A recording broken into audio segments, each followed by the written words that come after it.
아베 신조 일본 총리가 전후 70년 담화에서 사죄하지 않겠다는 뜻도 밝혔습니다. 사죄와 반성에 대해 아베 총리는 지난 전쟁에서의 행동에 대해 반복적으로 반성하고 사죄해왔다고 과거형으로 밝혔습니다. 사죄한다고 자신이 직접 말하는 게 아니라 제3자적 관점으로 두루뭉술하게 넘어간 겁니다. 또 식민지배와 침략이라는 단어는 말했지만 이를 일본의 행동이었다고 명시하진 않았습니다. 조선 합병에 발판이 된 러일 전쟁을 미화했습니다. 아베 총리는 러일 전쟁은 식민지 지배에 있었던 많은 아시아와 아프리카인들에게 용기를 줬다고 말했습니다. 과거사 미화 면에서 문제가 심각합니다. 아베 총리가 일본 국회에 출석해 국제사회에서 일본이 위안부의 강제동원이라는 근거 없는 비방에 시달리고 있다고 말했습니다. 유엔 총회 연설을 위해 미국을 방문한 아베 총리가 자신을 군국주의자라고 불러도 좋다며 도발적인 연설에 나섰습니다. 아베 신조 일본 총리가 야스쿠니 신사 참배는 총리로서 당연한 역할이라고 주장했습니다. 야스쿠니 신사에서 A급 전범을 따로 떼어낸다고 해도 침략을 미화하는 야스쿠니 신사의 본질은 변하지 않을 것으로 보여 한일 중일 간 미래지향의 동반자적 관계 추구는 공연불에 그칠 것이란 지적입니다.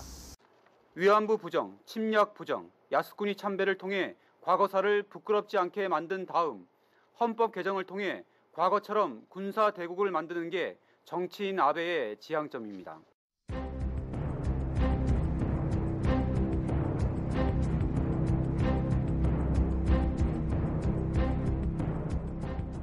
일본 아베 정권이 집단적 자위권을 행사할 수 있다고 공식 결정했습니다. 전후 70년을 지켜온 평화의 대원칙을 아베 정권이 폐기한 겁니다. 미국과 일본이 18년 만에 새 방위협력 지침을 맺었습니다. 일본 자위대가 미군의 후방 지원을 명분으로 사실상 언제 어디서든 군사력을 행사할 수 있는 길을 열어놓은 것입니다. 이 방위 지침이 일본의 군사대국화 움직임에 날개를 달아준 것은 확실하다는 지적이 나오고 있습니다. 일본 아베 정권이 위헌 논란에도 불구하고 집단자위권 법안을 중의원에서 강행 처리하면서 전쟁할 수 있는 국가에 성큼 다가서고 있습니다. 이미 헌법학자의 90% 이상이 안보 법안은 헌법 위반이라고 지적했습니다. 의회 내 야당의 거센 반대, 전국적으로 확산하는 반발 시위. 그런데도 아베 총리 정권이 안보 관련법 개정을 강행하는 이유는 무엇일까?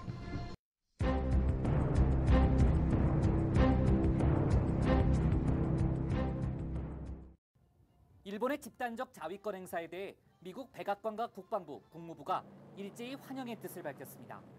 반면 중국은 일본이 평화 노선을 포기했다며 격앙된 반응을 보였습니다.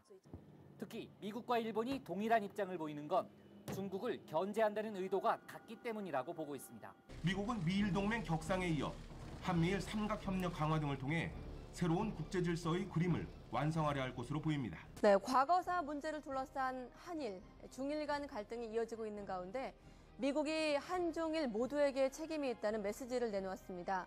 미국이 과거사 문제의 본질을 외면한 채 일본 편만 드는 게 아니냐 이런 우려가 나오고 있습니다. 앤디 셔먼 미국 국무부 정무차관, 정치 지도자가 과거의 적을 비난함으로써 값싼 박수를 얻는 것은 어렵지 않다면서 이 같은 도발은 진전이 아니라 마비를 초래한다고 말했습니다. 한일 관계 개선을 강요하는 미국에 굴복하여 박근혜 정부는 과거사의 무거운 짐을 내려놓자며 식민지배 불법성도 인정하지 않고 사죄도 하지 않는 일본 아베 정부와 원칙 없는 협력의 길을 선택했습니다. 또한 일본은 최근 한일 군사정보보호협정과 한일 군수지원협정 체결을 위해 미국과 한통속이 되어 우리 정부를 강하게 압박하고 있습니다. 이 협정이 체결되면 한국은 과거 우리를 침략하고 식민 지배를 했던 그리고 또다시 한국 재침략을 노리는 일본과 사실상 군사동맹을 맺게 됩니다. 일본이 미국과의 집단자위권 행사를 통해 노리는 1차적 침략 대상 지역은 바로 한반도입니다. 한반도 유사시를 집단적 자위권을 행사할 한 상황으로 제시했습니다. 남북이 무력 충돌했을 때 자위대가 동맹국인 미군 지원을 이유로 북한 공격에 나선다는 의미. 일본이 한반도에 군대와 무기를 보내 전투할 수 있는 근거를 우리의 의사와 무관하게 일본 측에서 먼저 만들고 있는 것입니다. 무기 탄약 수송은 물론 전투부대 투입 등 자위대 팽창 활동의 장이 한반도에서 마련되는 것입니다. 이런 가운데 일본 방위상이 집단적 자위권을 이용해 북한의 미사일 기지를 공격할 수도 있다는 입장을 내놨습니다. 일본의 국방수장이 대북 선제 공격 가능성을 거론하고 나선 건 매우 이례적으로. 하지만 한국의 입장을 고려하겠다는 단서는 없었습니다. 더욱이 한국의 작전 통제권을 행사하고 있는 미국이 한반도 유사시 일본군이 한반도 진입을 요구하고 허용했을 때 우리는 이를 막을 길이 없습니다. 과거 6.25 전쟁 때도 일본은 미국의 요구에 따라 한국의 사전 동의도 없이 한반도에 들어와 작전을 한 바 있습니다.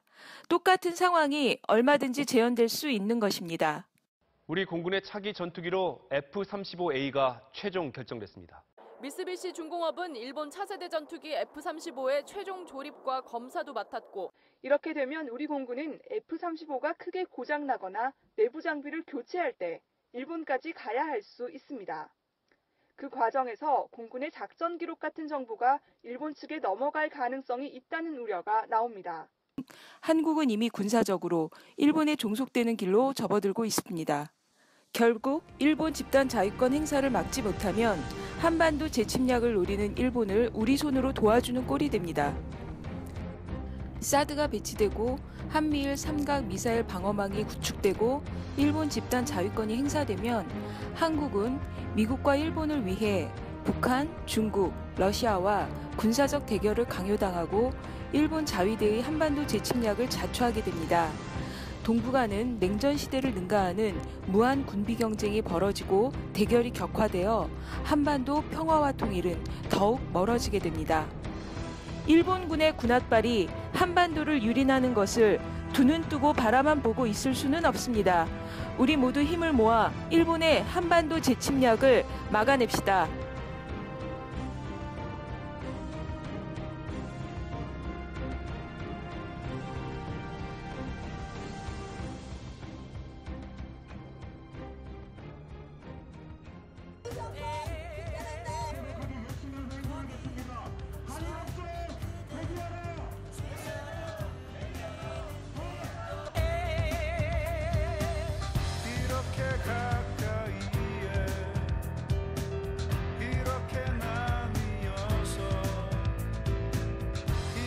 서 있는 목숨처럼